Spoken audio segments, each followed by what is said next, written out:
More to the point, the narrative that emerged at the League linked the current crisis facing the overwhelmingly female genocide survivor communities in Istanbul, Syria, and elsewhere in Anatolia with the initial moment of genocide, in which primarily Armenian men were killed. In other words, what was happening to the women and children in Aleppo and the capital was not a discrete event, but rather just another chapter in an ongoing effort to destroy the Armenians physically and culturally. 1915 was merely prologue.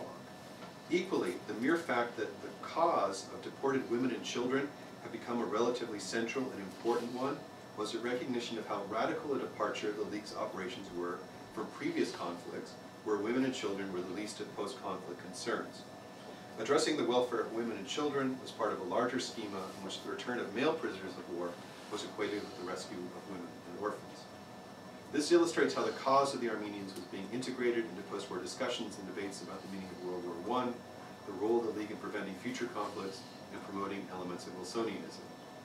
In this regard, the League was probably reflecting less the views of the professional diplomats at Geneva, but rather embodied the influence of an entire universe of philanthropic organizations and groups. The work of many of these groups transcended relief work and mobilized around the prospects of rescuing Christian women from captivity and slavery. Likewise, it anticipates how the transfer of children from the victim group to the perpetrator would figure as an element of genocide, as described by Raphael Lemkin and later enshrined in the UN Convention on the Prevention and Punishment of Genocide. As you might expect, the imperial Ottoman government responded quickly to Vakarescu's speech with various means, including a pamphlet entitled Cemiyeti Akvam ve Türkiye'de Ermeni ve Rumlar, Istanbul 1921, the League of Nations and the Armenians and Greeks of Turkey, which was published in Ottoman Turkish, French, and English, focusing primarily on the part of the resolutions that the League had just passed, which called for the creation of a League of Nations inspector of, quote, harems and Muslim institutions for the purpose of investigating the hundreds of thousands alleged to be hidden Armenian and Greek women and children. That's actually what they said. The English is not what women call fluid. The pamphlet ridiculed and demeaned Vakarescu herself and did not confront directly the evidence produced by the League's representatives in the field. According to the pamphlet's authors, in a letter sent in the same period to the League by the Ottoman legation in Geneva, quote, "The whole assembly of the League of Nations, that League of Universal Brotherhood, moved by Mademoiselle Vakarescu's lyrical talent, applauded her expressions of hatred, and though it was far from accurately informed and far from possessing any knowledge of the East and its customs, they responded to this isolated challenge, and without hearing the accused party or giving him an opportunity to defend himself, without weighing the significance of its action or measure its consequences, it endorsed the judgment of the poetess, which slandered and cruelly attacked an honest and honorable people, which has been persecuted for centuries and always been vilified as the persecutor. Can such a procedure be called justice? A procedure, the disastrous consequence of which affect not merely individuals, but a whole peaceful and peace-loving nation." Unquote. Similarly, the pamphlet concludes, quote, "We claim very openly and positively that other than the Greek and Armenian servants, who in return for definite salaries customarily stay in the houses in Constantinople, there is not a single Greek or Armenian woman or child kept forcibly in Turkish families. It is obvious that the incidents published about Turkey with mean intentions are nothing other than mere imagination and dirty calumny." Unquote. There is something telling in the bombastic nature of these responses. A sense of anger and resentment that Turkey is being held accountable for what its representatives saw as the lawful treatment of not just women and children, but the women and children of an ungrateful, seditious, and inferior ethnic and religious community. This position would lead League officials like W.A. Kennedy to observe, quote, "The attitude of Muslims, official and civil, is opposed to the liberation of these deportees. The fact that the retention of the women and children is a crime has never dawned upon them, and no agency is bringing it to their attention." Ultimately, the Turkish response struck the League officials as absurd and implausible, so much so that further discussions and attempts to clarify the Turkish position were met with derision on the part of the body secretariat, as seen in a note attached to a dossier, quote, "A long, intolerable whine from the Turkish minister, the burden of which is that no Turk ever hurt a living creature, but that everyone bullies Turks, and the assembly was monstrously unfair." Unquote. Nonetheless, by 1922, the work of the League in Istanbul had been suspended, the requirements of repatriation in the Treaty of Sèvres disappeared with the Treaty of Lausanne, and the international community started resettling Anatolian Armenian refugees in Armenia, Syria, Lebanon, and elsewhere, and not their homelands.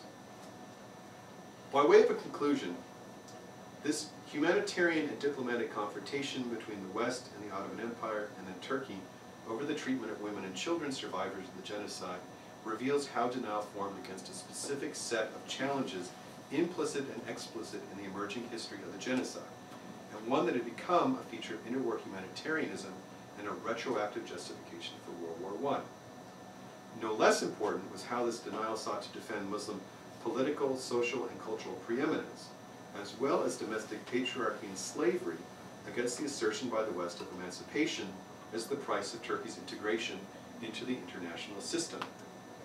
The outcome of accepting the basic terms of that history of the genocide at that moment, especially its emphasis on the perpetuation of assaults upon the Armenian refugee community, posed an existential threat to the definitive ethnic, religious, and gendered hierarchies of the Turkish state. It was also personal. Where Ottoman diplomats can claim on behalf of the state that its national sovereignty was being violated by the international community, who were seizing parts of the empire in the various post-war treaties, many of those very same men faced the prospect of being forced to open the doors of their own homes, their domestic spaces, to foreign inspection, and having what was in their minds at least, their own property, meaning Armenian girls and children, seized if the League had its way.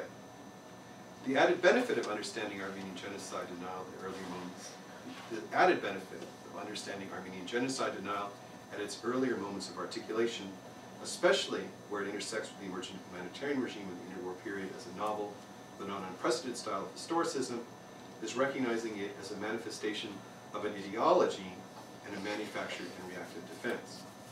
This is not to say that the narratives of denial and narratives of acknowledgement are, due to their shared meta-historical implications, equal in truth or lack thereof.